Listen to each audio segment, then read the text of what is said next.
Assalamualaikum warahmatullahi wabarakatuh. Ananda Lisa Elmayang dengan NIM 2314 010325. Nah, pada kesempatan kali ini Ananda akan membahas terkait Quran surah Al-Tahrim ayat 10-12.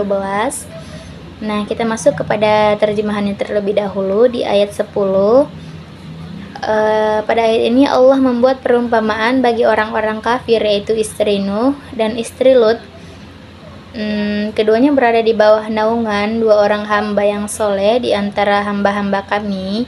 Lalu mereka berkhianat kepada kedua suaminya, maka kedua suaminya itu tidak dapat membantu mereka sedikit pun dari siksa Allah. Dan dikatakan kepada keduanya, masuklah ke neraka bersama orang-orang yang masuk neraka. Di ayat 11, dan Allah membuat perumpamaan bagi orang-orang yang beriman, yaitu istri Fir'aun, ketika ia berkata, ya Tuhanku, bangunkanlah untukku sebuah rumah di sisimu dalam surga dan selamatkanlah aku dari Fir'aun dan perbuatannya, serta selamatkanlah aku dari kaum yang zalim. Di ayat 12, dan perumpamaan bagi orang-orang yang beriman adalah Maryam, putri Imran, yang menjaga kehormatannya, lalu kami tiupkan ke dalam rahimnya sebagian dari ruh atau ciptaan kami, dan ia membenarkan kalimat-kalimat Tuhannya dan kitab-kitabnya, dan dia termasuk orang-orang yang taat. Nah, sebab turun ayat ini ialah ayat ini diturunkan sebagai peringatan terhadap istri-istri Nabi, karena pada saat itu mereka memperlihatkan sikap yang kurang tepat terhadap Rasulullah. Kemudian Allah menampilkan perumpamaan wanita soleh dan wanita durhaka untuk dijadikan pelajaran. Nah, kesimpulan isi ayat ataupun terjemahan ayat di atas ialah mempunyai kedudukan mulia seseorang tidak menjamin keimanannya, seperti istri Nabi pun bisa durhaka. Kemudian pada kondisi lingkungan buruk tidak menghalangi seseorang menjadi hamba Allah yang taat, seperti istri Fir'aun.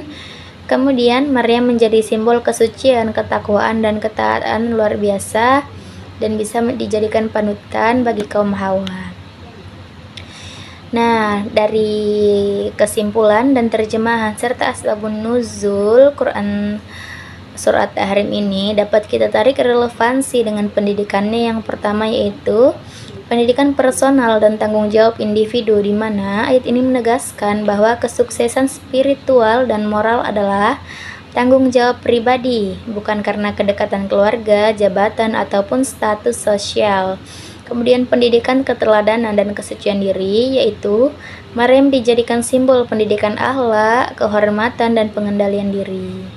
Nah, yang terakhir ialah lingkungan bukan satu-satunya faktor keberhasilan, di mana peserta didik dapat menjadi pribadi unggul meski berasal dari lingkungan yang tidak mendukung, jika memiliki keteguhan hati dan keimanan yang kuat.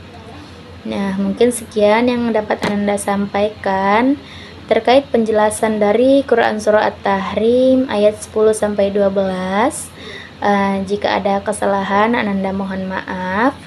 Kurang dan janggalnya juga Ananda mohon maaf. Wabillahi taufik wal hidayah. Wassalamualaikum warahmatullahi wabarakatuh.